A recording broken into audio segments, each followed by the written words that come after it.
Apa nih? Astagfirullah. Astagfirullahaladzim. Dan gue tidak kejadian gedor. Astagfirullahaladzim. Kamu ini berdosa banget.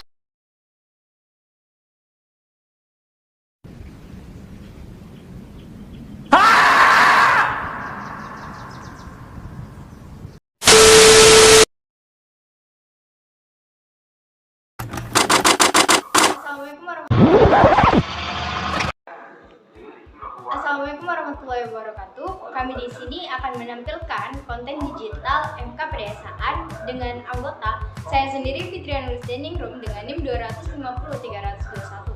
Saya Hana Tiovanisi Homi dengan NIM 250-320. Saya Nino Lestari Mamsong dengan NIM 250-319.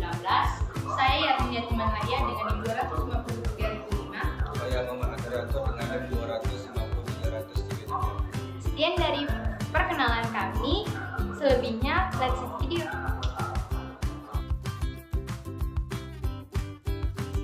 Kawasan pedesaan adalah wilayah yang mempunyai kegiatan utama pertanian, termasuk pengelolaan sumber daya alam dengan susunan fungsi kawasan sebagai tempat pemukiman pedesaan, pelayanan jasa pemerintahan, pelayanan sosial, dan kegiatan ekonomi.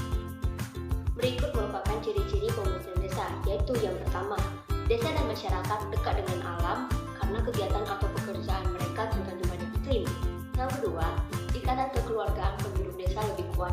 Yang ketiga, penduduk desa menjadi satu unit kerja dan sosial dengan jumlah yang tidak terlalu besar.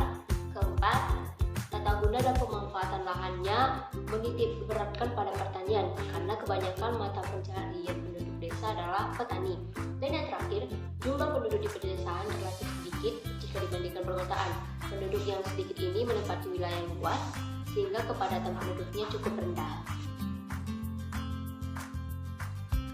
Pola permukiman desa adalah suatu tempat manusia bermukim dan melakukan aktivitas sehari-hari.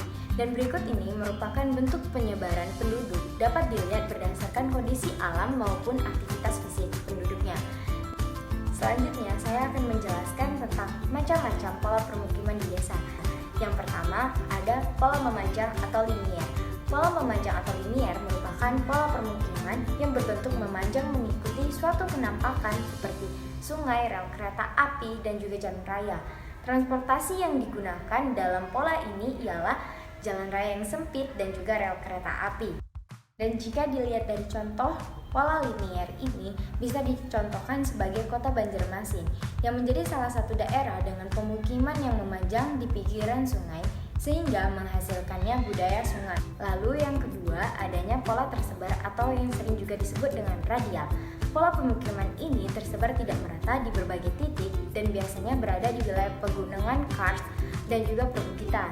Para penduduk cenderung terisolasi satu sama lain dengan kondisi kekurangan adanya pelayanan transportasi yang tidak memadai adanya ke dalam lokasi tersebut.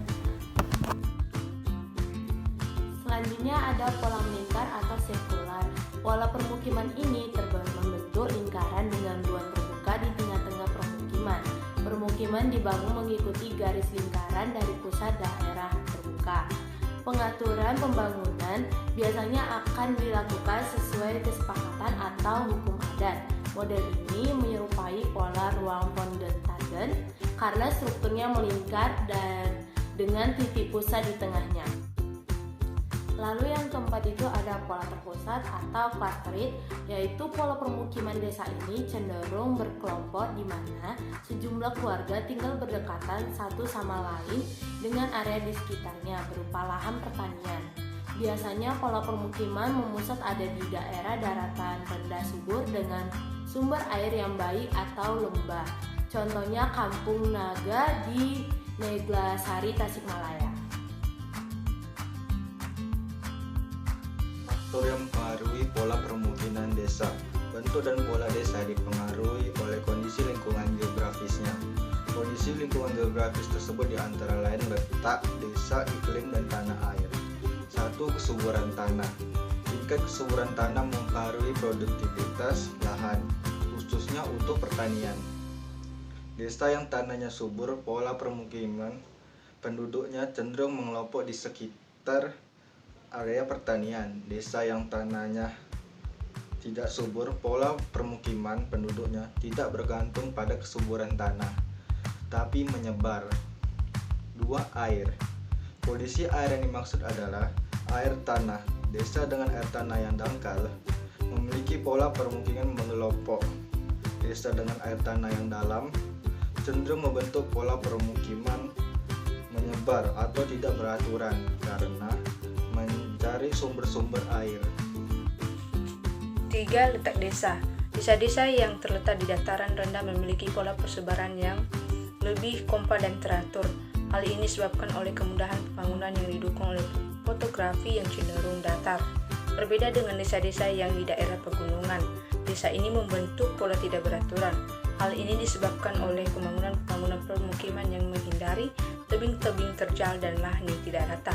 4. Iklim. Iklim dipengaruhi oleh suhu dan ketinggian tempat. Selain itu, curah hujan juga turut serta mempengaruhi perkembangan suatu desa. 5. Kultur penduduk. Budaya penduduk mempengaruhi pola permukiman penduduk. Suku Baduy di Banten, suku Dayak di Kalimantan cenderung memiliki permukiman berkelompok.